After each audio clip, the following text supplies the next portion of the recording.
5ই June মধ্যপ্রদেশে যে মামলাটা ছিল সে মামলাটা কোর্টে ওঠে এবং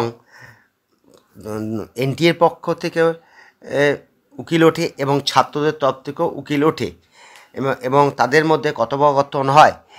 এনটিএ সবসময় বোঝানোর চেষ্টা করে যে ইন্দোরে যে 11টা সেন্টারে 8,790 জন পরীক্ষা দিয়েছিল তাতে মাত্র 75টা ছাত্র পিটিশনটা করেছে। এই এত অল্প সংখ্যক ছাত্র যদি পিটিশনটা করে, বাকি তো 87 জন করেনি, তার জন্য যেন আমাদের রেজাল্ট বার করার অনুমতিটা দেওয়া হোক।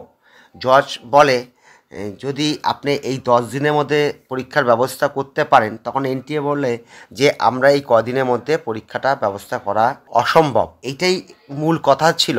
তখন মাত্র 75টা ছাত্র মাত্র কমপ্লেনটা করেছে, মানে 75 জনের বাদ দিয়ে যেন আমাদের রেজাল্টটা বার করতে দেওয়া হোক।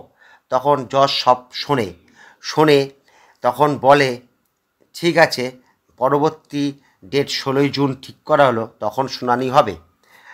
আমার মনে হচ্ছে এনটিএ ঠিক এর আগে কোনো না কোনোভাবে কোর্টে আবার উপস্থিত হয়ে 14 তারিখেই যেন আমাদের রেজাল্টটা বেরোতে দিন, যারা পিটিশন করেছে তাদেরটা আলাদা রেখে।